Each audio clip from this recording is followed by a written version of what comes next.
And without that ability to achieve growth, the sector won't be able to make the contribution to schools, to hospitals, to roads, and the wider community that it could make. And for instance, a good example at the moment is some of the constraints that we're seeing in Canterbury around the nutrient runoff limits being put on. That is creating uncertainty around the investment environment. It's not that the sector disagrees that it needs to have some sort of constraints on how it farms and the impact it has on the environment, but it's how the regulation is being put in place that is presenting it with a real challenge. The sector overall probably votes on things like trade access, biosecurity, public funding R&D, perhaps access to investment, whereas most of the electorate is going to be out there voting on roads, hospitals, schools, education, crime. How does the sector reconcile that disconnect?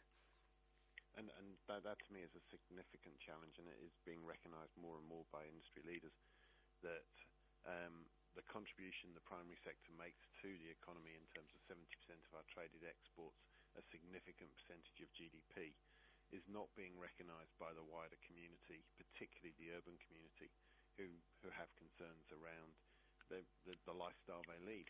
So the industry needs to work very hard to explain the contribution it does have to New Zealand, and also I think to really understand what are the priorities for the urban communities.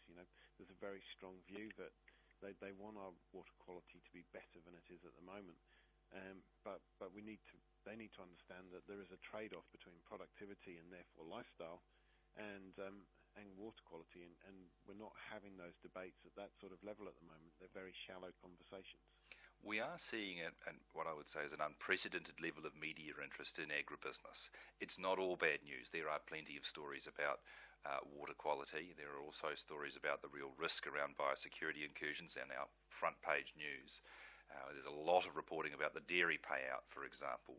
How do you feel the balance is? Are we starting to have a conversation about the importance of agriculture, or are we just simply picking up on something that's news and we forget about the big picture?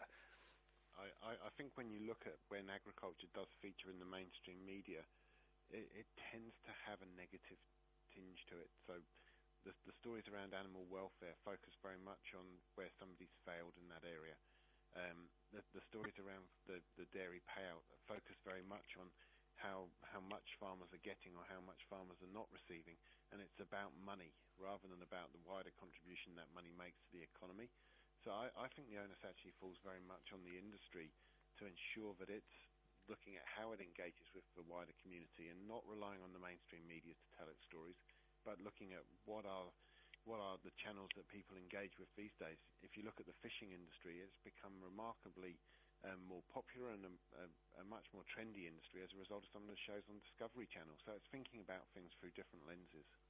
Is the industry proactive enough in this? Not really. I agree with you. I don't think it is proactive. I actually think there's an onus on every organisation in the industry to get involved and really look as to how it can engage both with its communities and with the wider population of New Zealand. The importance of the primary sector is so significant to this country. We are the only developed country in the OECD that really relies on the primary sector as the major driver of our economy. So we are different to everybody else, so we need to have a different relationship between urban and rural, and we need organisations to really stand up and take a lead on that. And in overall priorities, which you rank through the report here, I think engaging with communities came in around 30th, so obviously some work to do there.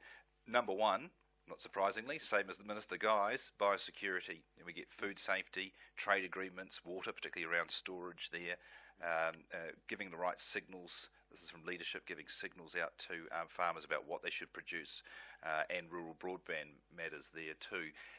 There's a lot for the sector to be thinking about. Can you, for us,